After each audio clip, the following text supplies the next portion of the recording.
Hey there, welcome back to FactNest. Today, I want to share something that might completely change how you see yourself. We're diving into the truth about decision-making and how your brain often tricks you without you ever knowing. It's wild. It's backed by science. And by the end of this episode, you'll question every choice you thought you made on your own. Let's jump in. Have you ever made a decision that felt right in the moment, but looking back, you realized it made no sense at all? Like staying in a relationship you knew wasn't working, or buying something expensive you didn't need just because it felt right. Here's the twist. You didn't fully decide that. Your brain did, or at least a hidden part of it. Let me explain. Your brain uses Cantu systems to make decisions. This idea comes from Nobel Prize winner Daniel Kahneman. System 1 is fast, automatic, emotional. It reacts instantly. It's your gut. It's what makes you slam the brakes when a car pulls out in front of you, or laugh before you even know why something's funny. System 2, on the other hand, is slow, logical, deliberate. It's what you use to solve math problems or think through tough questions. It takes effort, energy, focus. Most of us think we use System 2 most of the time, but in reality, System 1 runs the show, like 90% of the time. You're not thinking your way through life. You're reacting. Here's an example. Say you walk into a store and see a product marked was $499, now $199. Your brain sees the discount, and System 1 screams, "That's a deal!" But is it? System 2 would ask, "Do I need it? Was it really $499? What's the actual value?" But System 2 is lazy. It doesn't want to work unless it absolutely has to. So most of the time, you buy that thing, not because of logic, but because your brain is running on shortcuts. These shortcuts are called heuristics. They're like mental rules of thumb, fast ways to decide.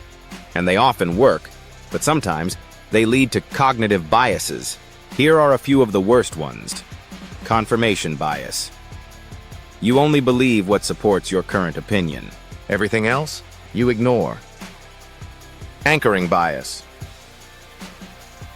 You rely too heavily on the first piece of information you hear, like that $409 original price. Loss aversion. You'd rather not lose something than gain something of equal value. That's why limited time offers work so well. Marketers know this. Politicians know this. And yes, even your own brain knows this. It's not always trying to help you. It's trying to survive. Your brain is designed to make fast decisions.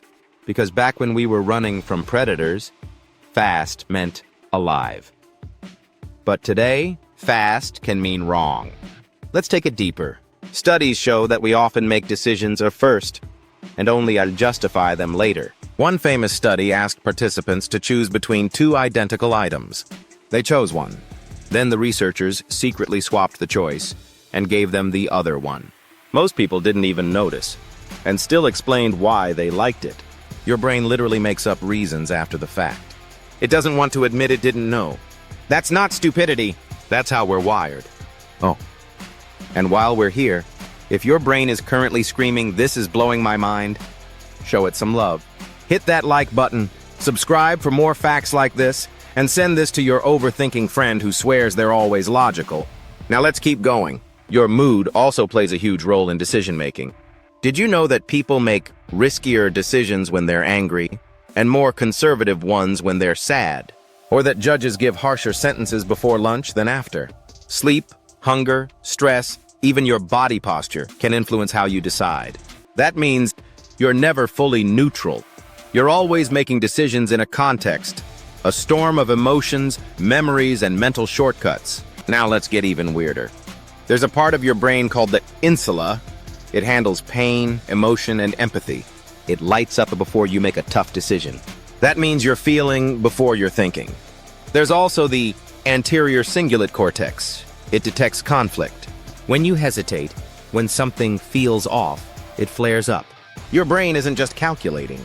It's negotiating between logic and emotion, instinct and memory, fear and curiosity. And often, emotion wins. Here's a quote I love. "We are not thinking machines that feel. We are feeling machines that think." And so what can you do? Do you just let your brain take control? No, you can learn to spot the tricks. Here's how to reclaim some control. 1. Slow down. When a choice feels too easy, pause. Ask yourself, am I reacting or deciding? 2. Question your gut. Intuition is great, but not always right, especially with big decisions. 3. Ask why, twice.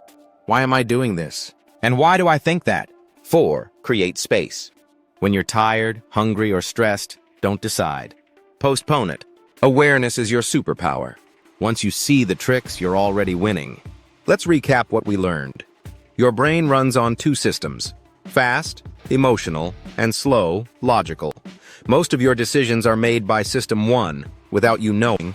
Biases, shortcuts, and mood all shape your choices. Your brain often makes decisions before you're even aware.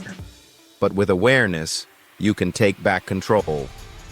Now I've got a question for you. What's one decision you thought was logical, but turned out to be totally emotional? Was it a relationship? A job change? Buying that thing you kind of regret? Drop it in the comments. I want to know how your brain tricked you. And don't miss the next episode, because we're going deep into the gut-brain connection, where your second brain might actually be in your stomach. Yep, that's a real thing. See you next time on FactNest.